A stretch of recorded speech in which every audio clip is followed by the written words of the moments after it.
चलो आज आके देखते हैं। कल अपन यूलर्स थ्योरम देखे थे। यूलर्स थ्योरम क्या बोलता है कि अगर मेरे पास दो नॉन जीरो पॉजिटिव इंटीजर्स है तो x की पावर 5n कॉन्ग्रेंस रहेगी 1 मॉड n से। ठीक है। यूज क्यों होता था कि जब अपन को किसी का भी मॉड ऑपरेशन परफॉर्म करना है और बहुत वेरी लार्ज नंबर रहेगा, कि अगर पावर छोटी है जैसे अपन कल देखे थे 11 की पावर 7 या 11 की पावर 10 तो अपन इजीली सॉल्व कर देंगे। पर अगर पावर बहुत लार्ज हो जाएगी तो क्या होगा, अपन को 4 को 99 टाइम्स का उसका एक्सपोनेंट करके मॉड निकालना बहुत कॉम्प्लेक्स भी है प्लस टाइम कंज्यूमिंग है। तो उसको ओवरकम करने के लिए यूलर्स थ्योरम से अपन डायरेक्टली सॉल्व करेंगे। ठीक है।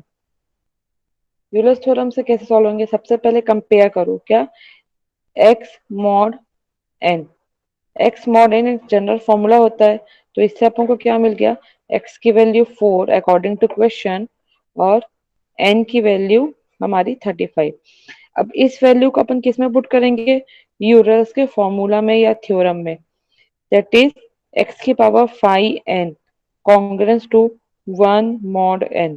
एक्स की वैल्यू यहाँ पे 4 है, 5 n की वैल्यू है 35, कॉन्ग्रेंस होना चाहिए किससे, 1 मॉड 35। ये यूलर्स थ्योरम का हमको एक इक्वेशन मिला है। यूलर्स थ्योरम का इक्वेशन मिला है, इसको नेम करो वन, इक्वेशन वन। ठीक है। सबसे फर्स्ट अपन को किसकी वैल्यू निकालनी पड़ेगी, इस टोशन फंक्शन की। दैट इज 5 की वैल्यू 35 की वैल्यू। तो पहले बताई थी मैं क्या, टोशन फंक्शन की वैल्यू कैसे निकालते हैं, 35 से जितने भी लेस देन पॉजिटिव इंटीजर्स हैं उसकी वैल्यू लिखो और फिर चेक करो ईच वैल्यू ईच नंबर 35 के साथ को प्राइम है कि नहीं है, दैट इज जीसीडी इसकी 1 है कि नहीं है। या तो सेकंड मेथड क्या था, अगर ये प्राइम नंबर है तो डायरेक्टली n-1 वैल्यू देगा, पर 35 अभी प्राइम नंबर नहीं है। तो नेक्स्ट मेथड क्या हो सकता है, इसको अपन ब्रेक कर सकते हैं। That is 5 of 7 into 5 of 5। 7 5 से 35 होता है, इसलिए 35 को अपन किसी मल्टीप्लीकेशन में ब्रेक कर दिए स्मॉल नंबर्स में। 7 भी प्राइम नंबर है, 5 भी प्राइम नंबर है, तो डायरेक्टली 7-1 इसकी वैल्यू होगी और इसकी 5-1 वैल्यू होगी। 6 into 4 दैट इज 24। मतलब टोशन फंक्शन किसका, 35 का, 535 का यूलर्स का टोशन फंक्शन की वैल्यू आ गई 24। इस वैल्यू को कहाँ पुट करना है अपन को, अभी देखेंगे। ठीक है। ये वैल्यू कहाँ पुट हो जाएगी, यहाँ पुट हो जाएगी। दैट इज 4 की पावर 24 कॉन्ग्रेंस होगा 1 मॉड 35 के।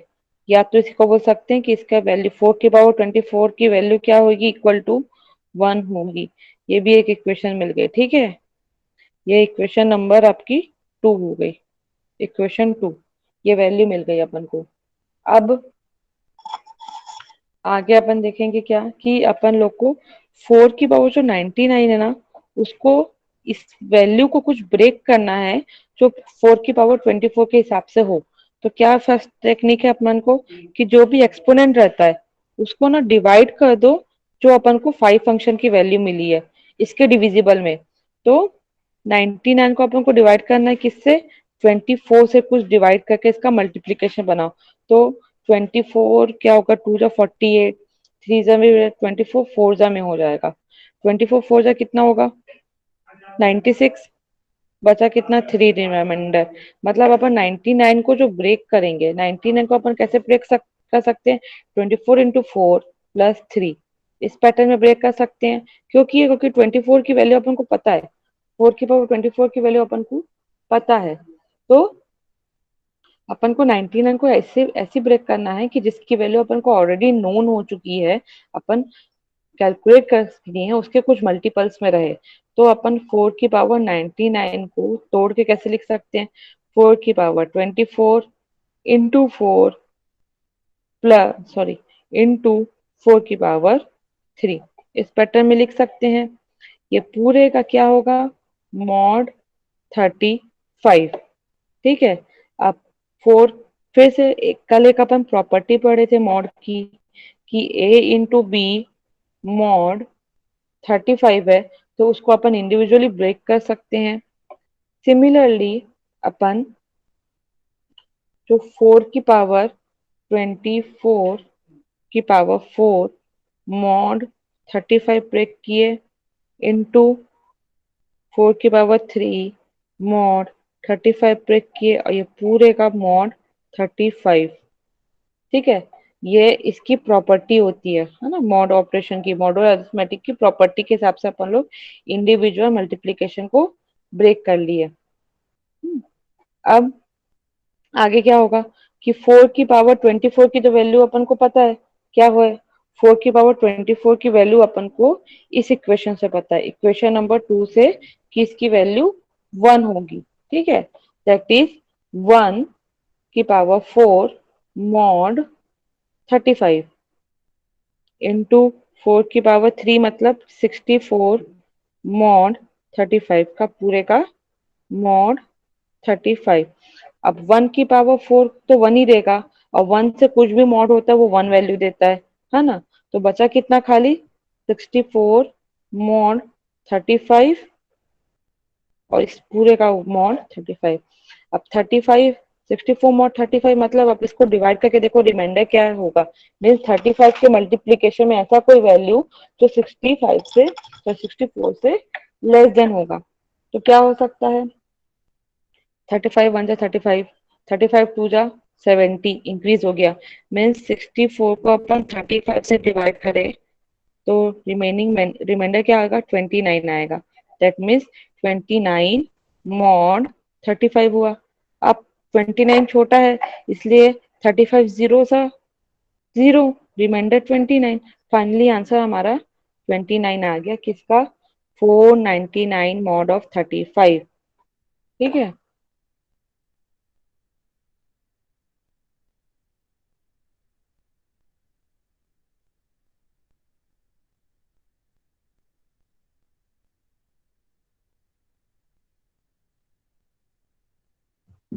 देखो ये पूरा कैलकुलेशन है।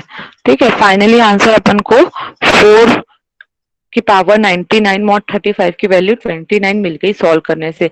सिमिलरली जितने भी नंबर्स रहेंगे उसकी जितनी भी पावर रहे, जितनी भी लार्ज पावर हो, चाहे वो 99 हो चाहे वो 302 रहे, सबको अपन लोग सेम यूलर्स फॉर्मूला से अपन ब्रेक कर सकते हैं। इसमें क्या हुआ, 3 की पावर 302 मॉड 13 की अगर अपन को सॉल्व करना है, आंसर निकालना है यूजिंग यूलर्स फॉर्मूला, तो x=3 है, n=302, n=13 है। ठीक है, इसकी वैल्यू पुट की है यूलर्स फॉर्मूला के हिसाब से, 3 की पावर 5n, x की पावर 5n मतलब 3 की पावर 5 ऑफ 13, कॉन्ग्रेंस रहेगा 1 mod 13 के, या इसको बोल सकते हैं इसकी डायरेक्टली वैल्यू 3 की पावर 5 13 की वैल्यू =1 भी रह सकती है। तो सबसे फर्स्ट अपन को 513 की वैल्यू सॉल्व करनी है, 513 की वैल्यू इवेल्युएट करनी है। 513 कैसे निकालेंगे, अब यहाँ पे 13 प्राइम नंबर है, तो अपन डायरेक्टली वैल्यू पुट करके निकाल सकते हैं n-1 से। वहां 35 हमारा प्राइम नंबर नहीं था, ये तो 35 था, ये प्राइम नंबर नहीं था, इसलिए अपन को सॉल्व करना पड़ा। बट ये भी शॉर्टकट मेथड से अपन कुछ यूज करके सॉल्व किए हैं। यहाँ 13 प्राइम नंबर है, तो डायरेक्टली अपन n-1 की वैल्यू पुट आउट किए, और अपन को इसकी टोशन फंक्शन की वैल्यू 12 मिल गई। दैट मीन्स 3 की पावर 12 की वैल्यू हमारी 1 mod 13 रहेगी, दैट इज 1 रहेगी।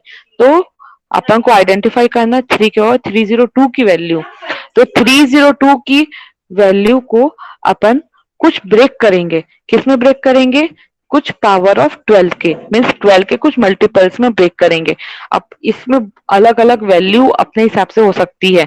आप चाहो तो 302 को इस पैटर्न से भी ब्रेक कर सकते हो, 12 इंटू 25 प्लस 2, या आप चाहो तो 12 इंटू 16 प्लस 10 की से भी ब्रेक हो सकता है 302, वैल्यू सेम देगा।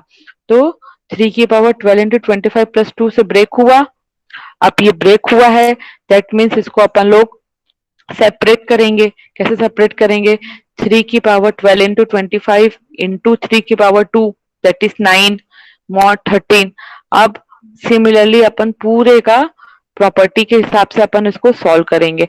जब अपन सॉल्व करेंगे तो अपन को एक वैल्यू इसकी आंसर मिल जाएगा।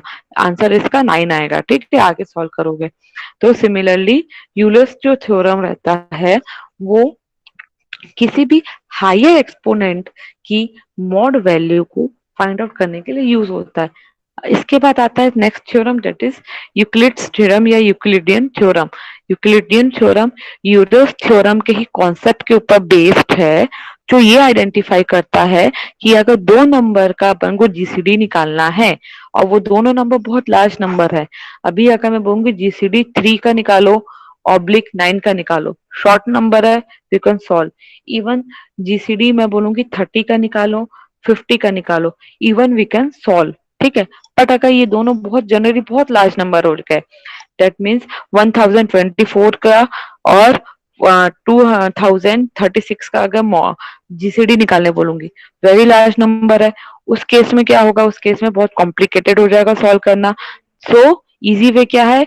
यूजिंग द यूक्लिडियन थ्योरम अपन लोग उसको जीसीडी फाइंड आउट कर सकते हैं। तो यूक्लिडियन थ्योरम क्या बोलता है कि अगर दो वेरी लार्ज नंबर है, मेरा जीसीडी ए कॉमा बी है, या स्मॉल नंबर के लिए भी वैलिड है, तो इसको अपन ब्रेक कैसे कर सकते हैं? जीसीडी बी कॉमा ए मॉड बी, इसके हिसाब से अपन ब्रेक करके जीसीडी की वैल्यू निकालते हैं। अब इसमें भी दो मेथड यूज होता है। एक होता है जनरली सॉल्व वाला, ये जो होता है अपना अरिथमेटिकल सॉल्व वाला, और एक होता है यूक्लिडियन थ्योरम का टेबुलर फॉर्म में सॉल्व करने का। दोनों मेथड करेक्ट है, पर जब अगर शॉर्ट नंबर्स में अगर क्वेश्चन आता है दो नंबर में, ठीक है, उस केस में ये वाला मेथड यूज करोगे। और अगर लॉन्ग आंसर में आता है तो उस केस में टेबुलर फॉर्म का आंसर या सॉल्यूशन करोगे। ठीक है, तो सबसे फर्स्ट अपन ये देखते हैं। ठीक है, ये कैसे हो रहा है? जीसीडी 1025 कॉमा 35 अपन को फाइंड आउट करना है, इसकी वैल्यू अपन को फाइंड आउट करना है। अगर कुछ भी नहीं लिखा है, सॉल्व लिखा है जनरली क्वेश्चन में, उस केस में भी यूजिंग यूक्लिडियन थ्योरम ही अपन को सॉल्व करना है, क्योंकि इतने लंबे पावर की वैल्यू अपन लोग कभी भी बाय रिटर्न सॉल्व नहीं करते हैं। ठीक है,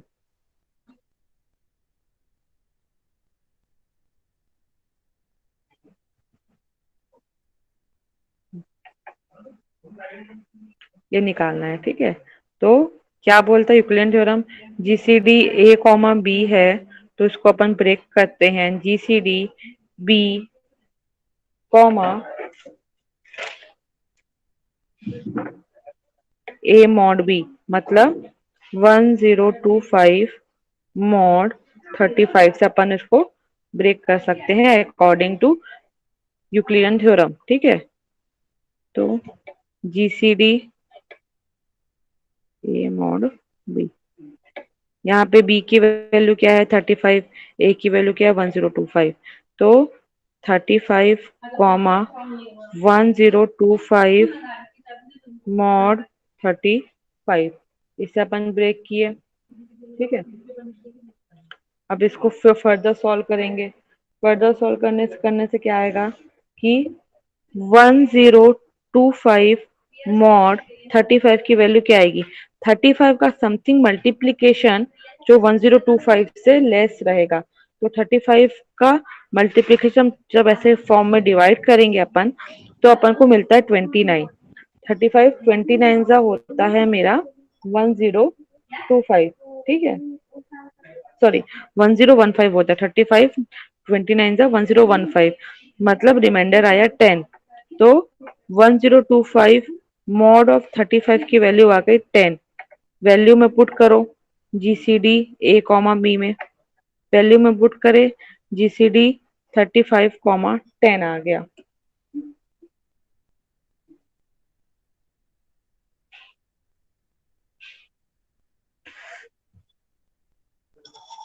ये देखो, ठीक है, जीसीडी मेरा 1025 मॉड 35 की वैल्यू मेरी 10 आई, क्योंकि 35 इंटू 29 1015 होता है, तो रिमाइंडर बचा 10, तो वैल्यू मेरी 10 आ गई। अब इस फॉर्मूले में जो यूक्लिडियन फॉर्मूला था उसमें डायरेक्टली पुट किए, पुट करने से क्या मिला, जीसीडी 35 कॉमा सॉरी जीसीडी मेरा, हाँ 35,10 मिला। फिर यहाँ पे क्या हो गया, जीसीडी ए कॉमा बी आ गया वैल्यू मेरी। अब इसको भी अपन को फर्दर सॉल्व करना है। कब तक सॉल्व करना है, जब तक मेरी जो ये बी की वैल्यू है, जीसीडी मेरी ए कॉमा बी की वैल्यू में बी की वैल्यू 0 रीच नहीं हो जाती है, 0 तक नहीं पहुंच जाती, तब तक अपन को ये मेथड सॉल्व करते रहना है using this equation, using this formula. तो फर्दर मेरा क्या हो गया, अभी ए कॉमा बी में है, बी की वैल्यू 0 नहीं हुई है, तो फिर से मैं इसको ब्रेक करूंगी फॉर्मूला के हिसाब से। तो फॉर्मूला के हिसाब से क्या आ गया, जीसीडी बी मतलब 10 कॉमा क्या, ए मॉड बी 35 मॉड 10, 10 3 से 30 होता है, 5 बचा, इसलिए जीसीडी 10,5 मेरा फिर से आया। अभी भी मेरी बी की वैल्यू 0 नहीं है, 5 है, इसलिए फिर से एक बार और सॉल्व होगा। तो फिर सॉल्व होगा तो क्या होगा, जीसीडी 5,10 मॉड 5 रीच हो गया। अब जैसे ही 10 मॉड 5 हुआ, 5 2 से 10 होता है, मतलब रिमाइंडर मेरा 0 आया, जीसीडी 5,0 मेरा रीच हो गया। तो यूक्लिडियन थ्योरम क्या बोलता है, जैसे ही बी की वैल्यू 0 रीच होती है, we have to stop our evaluation process को, मेरे को स्टॉप करना है। एंड वैल्यू कौन सा देगा, जो लेटेस्ट वैल्यू मिलती है वो मेरी आंसर आएगी। लेटेस्ट वैल्यू क्या मिली है, 5 मिली है, अभी अपन सॉल्व किए थे तो 5 मिली थी यहाँ पे, ये वाली value 5 latest, that means 5 will be the answer. तो यूलर्स थ्योरम से क्या हुआ, जीसीडी 1025,35 की वैल्यू मिल गई मेरी 5, और कितनी जल्दी मिल गई, विद इन मेरा 5 to 6 स्टेप्स में मिल गई। सिमिलरली छोटे नंबर के लिए भी ये वैलिड है, चाहो तो सॉल्व करके देख लेना। अब एक मेथड होता है कौन सा, मेरा टेबुलर फॉर्म का मेथड होता है, ठीक है, टेबल्स के फॉर्म का। ये एक इसका एल्गोरिथम का फ्लो चार्ट है। अगर क्वेश्चन में आता है define Euclidean theorem and explain with an example, तो सबसे फर्स्ट तुम लोग को ये एक थ्योरम का इसका फ्लो चार्ट बनाना पड़ेगा। अब हमको स्टार्ट करना है, फिर चेक करना है ए इज ग्रेटर देन बी है कि नहीं है। अगर यस है तो फर्दर अपन आगे जाएंगे, डिवाइड ए बाई बी मतलब मॉड निकालना, calling remainder, that means we have to perform a mod B operation, यहाँ पे रिमाइंडर की वैल्यू निकालेंगे, ठीक है। और अगर नहीं है, अगर ए लेस देन बी है, तो अपन को स्वैप करना पड़ता है, टेबल में देखेंगे कैसे होगा स्वैप, ठीक है। अब नेक्स्ट क्या है, ए डिवाइड बाई बी करे, फिर अपन को चेक क्या करना है, रिमाइंडर 0 है कि नहीं है, ये वाला स्टेप जो था बताई थी मैं कि बी की वैल्यू, जो रिमाइंडर की वैल्यू मेरा जब तक 0 नहीं आती, बी की वैल्यू 0 नहीं आ जाती किसी भी रिमाइंडर की, तब तक अपन को परफॉर्म करना है ऑपरेशन। अगर रिमाइंडर की वैल्यू 0 है तो मेरे को अपना प्रोसेस स्टार्ट करना है, और जो भी फाइनल वैल्यू मिलेगा मेरा ए का, वो मेरी आंसर हो जाएगी, लेटेस्ट वैल्यू। और अगर रिमाइंडर 0 नहीं है तो सेम प्रोसेस करना है, जैसे रिमाइंडर यहाँ पे 0 नहीं था तो फिर से सेम प्रोसेस करना है, मेरे को फिर से इसको चेक करना पड़ेगा इस स्टेप में, ए मॉड बी निकाल के उसको चेक करना पड़ेगा, रिमाइंडर रिमाइंडर निकाल के फिर भी उसको चेक करना पड़ेगा ग्रेटर देन 0 है कि नहीं है। उस प्रोसेस से मेरा वो चलते जाएगा, ठीक है। ये देखो टेबल के फॉर्म में समझेंगे अपन इसको, ठीक है। तो जब भी अगर ज्यादा नंबर का क्वेश्चन आता है, उस केस में अपन लोग ये सॉल्व करेंगे, कौन सा, टेबल फॉर्म वाला। और अगर 2 नंबर के क्वेश्चन में पूछता है तो डायरेक्टली फॉर्मूला लगा के जीसीडी बी कॉमा ए मॉड बी के थ्रू अपन सॉल्व करेंगे। और जितने जितने स्टेप्स में टेबुलर फॉर्म में सॉल्व करोगे, उतने उतने स्टेप्स को यहाँ पे एक्सप्लेन करते जाना है। टेबल के फॉर्म में कैसे होगा, सबसे फर्स्ट मेरा एक टेबल बनेगा जो क्या कंटेन करेगा, फर्स्ट जो उसका कॉलम है वो कंटेन करेगा क्यू कोशेंट। सेकंड है मेरा फर्स्ट नंबर को जो ए रहता है, फर्स्ट नंबर जो ए रहता है उसको R1 बोलते हैं, जो सेकंड नंबर मेरा R2 रहता है उसको बोलते हैं R2, और R जो है रिमाइंडर, दैट मीन्स मैं अगर इसको डिवाइड करूंगी R1 डिवाइड बाई R2, तो जितना भी रिमाइंडर मिलेगा वो मेरा कहला जाएगा रिमाइंडर मॉड ऑपरेशन का। तो अपन इनिशियलाइज करेंगे Q, R1 और R2। Q तो अभी अपन फाइंड आउट करेंगे, ठीक है। R1 और R2 मैं अपना इनिशियलाइज कर दूंगी।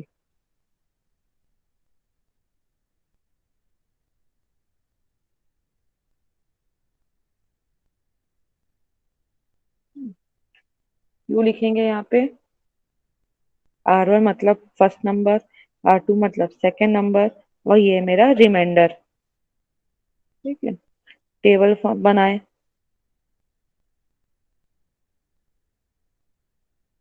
R1 मतलब फर्स्ट नंबर मेरे को किसका निकालना था, GCD 1025, 35 का निकालना था, ठीक है, जो अपन पहले देखे थे। तो R1 क्या हुआ, 1025 हुआ, R2 क्या हुआ, 35 हुआ, ठीक है। क्वेश्चन क्या बोल रहा था, 35 इंटू क्या कर रहे थे अपन लोग, 29, और रिमाइंडर कितना आ रहा था मेरा, 10 आ रहा था, ठीक। फिर नेक्स्ट स्टेप में क्या करेंगे, जस्ट स्वैप कर लेंगे अपन। किसको स्वैप कर लेंगे अपन लोग, एक एक इसका नंबर को स्वैप कर लेंगे। 35 मेरा R1 बन जाएगा, और रिमाइंडर मेरा R2 बन जाएगा। 35 यहाँ आ जाएगा, 10 मेरा यहाँ आ जाएगा। अब 10 डिवाइड बाई 35 क्या होगा, 10 थ्री जा 30, रिमाइंडर मेरा 5। फिर से क्या होगा, स्वैप करेंगे R2 को R1 से, मतलब R2 की वैल्यू मेरी R1 में आ जाएगी और रिमाइंडर की वैल्यू मेरी R2 में आ जाएगी। 5 10, फिर 5 टू द 10 0। फिर से स्वैप करेंगे, कब तक स्वैप करेंगे, जब तक मेरी R2 की वैल्यू मेरी 0 रीच नहीं हो जाती है, तब तक मैं ये प्रोसेस कंटिन्यू रखूंगी। अब देखो क्या हुआ, 5 मेरा स्वैप होके R1 बन गया, रिमाइंडर जो 0 था वो मेरा स्वैप होके R2 बन गया, मेरी वैल्यू यहाँ पे रीच हो गई। Now we have to stop our process. और जो जीसीडी वैल्यू क्यों रहेगी, जो लेटेस्ट वैल्यू है, मीन 0 के पहले जो वैल्यू आई थी मेरी R1 की, वो मेरी कौन सी वैल्यू हो गई, GCD। ये हो गया मेरा टेबुलर फॉर्म में। तो सेम यही चीज मेरा प्रीवियस वाला एल्गोरिथम करता था। ए ग्रेटर देन बी को चेक करता है, 1025 जो है वो ग्रेटर देन 35 है, राइट है, तो आगे मैंने उसको प्रोग्रेस किया, डिवाइड किया R1 डिवाइड बाई R2, और रिमाइंडर की वैल्यू फाइंड आउट करी। अगर यही इंटरचेंज कर दो, कोई छोटी नंबर ले लो, ठीक है, Q1 R2 R। अब मैं बोल रही हूँ जीसीडी किसकी निकालना है, 35, 1025 की निकालनी है मेरी जीसीडी की वैल्यू, ठीक है।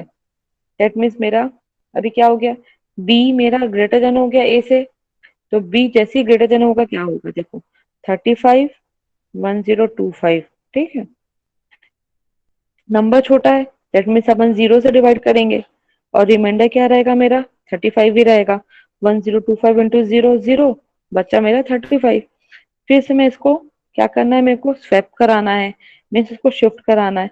तो 1025 R1 में आ गया, 35 मेरा R2 में आ गया। देखो यही है मेरा जो अपना एल्गोरिथम बोल रहा था ना, ए ग्रेटर देन बी अगर यस है तो स्वैप कर दो ए एंड बी को, ऐसे स्वैपिंग हो जाती है कि क्योंकि नंबर ग्रेटर देन है इसलिए 0 से डिवाइड होगा, और सेम नंबर आपका रिमाइंडर दे देगा।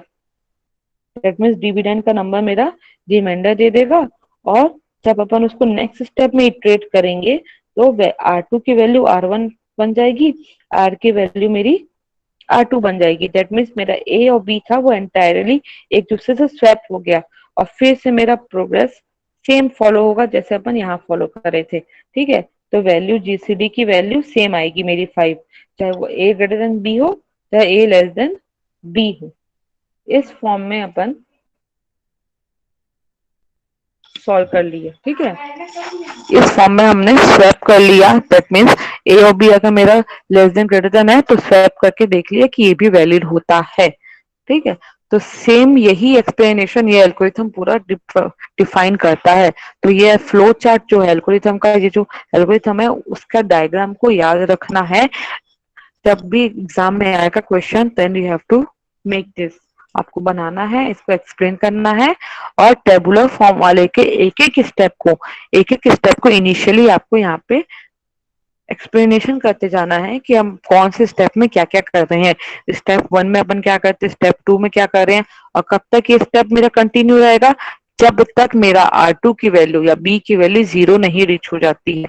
जैसे ही 0 पहुंच जाएगी, आंसर 0 मिलेगा, हमारी जो लेटेस्ट वैल्यू से एक पहली जो वैल्यू रहेगी वो मेरा GCD कहला जाएगा। ठीक है, ये एल्गोरिथम है। नेक्स्ट जो आता है इसी का एक्सटेंडेड इक्विलिब्रियम एल्गोरिथम होता है, सेम रहता है ये भी। ठीक है, जैसे अपन जीसीडी फाइंड आउट करते हैं सेम वैसे ही रहेगा, बट उसके अलावा ना दो और वेरिएबल रहते हैं, दो और इंटीजर्स रहते हैं, एस एन टी, उसको भी फाइंड आउट करना पड़ता है। क्वेश्चन कभी कभी इस पैटर्न में देता है, find GCD of 16128 and the value of S N T. जहां दिखा एस एन टी, दो इंटीजर्स की वैल्यू ऑफ फाइंड आउट करना है, दैट मीन्स ये मेरा सॉल्व होगा एक्सटेंडेड यूक्लिडियन एल्गोरिथम के। एस एन टी कैसे फाइंड आउट करते हैं, जो जीसीडी ए कॉमा बी का वैल्यू आता है उसको इस इक्वेशन में पुट करते हैं, S into A plus T into B equal to GCD of A comma B होता है।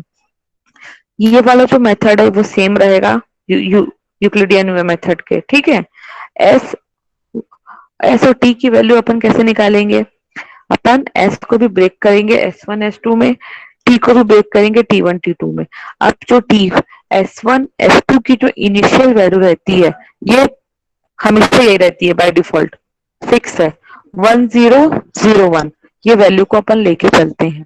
ठीक है, तो S1 की वैल्यू 1 पुट करे, S2 की वैल्यू 0 पुट करे, सिमिलरली T1 की वैल्यू 0 पुट करे, T2 की वैल्यू 1 पुट करे। अब क्या फॉर्मूला लगाना है, S equal to S1 minus Q of S2 होता है, और T equal to T1 minus Q of T2 रहता है। ये इक्वेशन है, ये इसी से अपन को वैल्यू मिलती है। पुट करेंगे S की वैल्यू निकालेगी, जैसे यहाँ पे शिफ्ट कर रहे थे R2 की वैल्यू R1 बन जा रही थी, नेक्स्ट स्टेप में R की वैल्यू R2 बन रही थी, सिमिलरली इसमें भी शिफ्ट करते जाएंगे। S2 की वैल्यू को अपन S1 में डालेंगे और S की वैल्यू यहाँ पे S2 में डालेंगे। कब तक परफॉर्म होगा, जब तक जीसीडी अपन को ऑकर नहीं हुआ है। अगर 3 लाइन में जीसीडी मिल गया मतलब 0 रीच हो गया, तो अपन लोग इसी ये 3rd लाइन तक ही अपन लोग एस और टी की वैल्यू फाइंड आउट करते रहेंगे। अगर मेरा जीसीडी अगर 5th लाइन तक जा रहा है आगे, तो मेरा एस की वैल्यू 5th लाइन तक कैलकुलेट होते रहेगी। जैसे ही जीसीडी मिल गया है अपन को एस और टी की वैल्यू को भी स्टॉप कर देना है फाइंड आउट करने, और जो लेटेस्ट वैल्यू रहेगी मीन्स अपन को यहाँ पे लेटेस्ट वैल्यू क्या है मेरी, यहाँ पे -1 है S1 की, और लेटेस्ट वैल्यू क्या है मेरी यहाँ पे पहले सबसे फर्स्ट इस स्टेप में सबसे पहली वैल्यू क्या है, -1 है, और यहाँ पे टी की क्या है 6 है। तो ये जो लेटेस्ट वैल्यू रहेगी वो मेरी एस और टी की वैल्यू बन जाएगी। ठीक है, इसको क्रॉस चेक भी कर सकते हैं, एस की वैल्यू -1 और टी की वैल्यू 6 मेरी करेक्ट है कि नहीं है। कैसे टेस्ट करते हैं, इस इक्वेशन में पुट करके S into A plus T into B equal to GCD of A comma B की वाले वैल्यू में पुट करके, पुट किया अपन S into A plus T into B, ये पुट करे आंसर मिला मेरा 7, और जीसीडी ए और बी की वैल्यू मेरी क्या मेरी थी 7 मिल रही थी, मीन्स मेरी ये वैल्यू एस और टी की करेक्ट है जीसीडी के हिसाब से। ठीक है, तो इस पैटर्न से एक्सटेंडेड यूक्लिडियन थ्योरम भी सॉल्व होता है टेबुलर फॉर्म में। और ये जो इनिशियल स्टेप अपन टेबल में जो समझाएंगे वो अलग रहेगा, प्लस रिटर्न में अपन को जो समझाना है वो अलग रहेगा। ठीक है, तो सेम ये आपको करना है। हाँ, अब इसके आएगा आगे और थ्योरम रहता है, वो अपन अगली क्लास में देखेंगे। अभी मैं लिंक भेज रही हूँ चैट ऑप्शन में, जो सो रहे हो वो जाग जाओ, और जो अभी सुन रहा है ना वो बाकी लोग को इन्फॉर्म कर दो कि चैट ऑप्शन में लिंक जाने वाली है। ठीक है, अटेंडेंस की लिंक भेज रही हूँ मैं।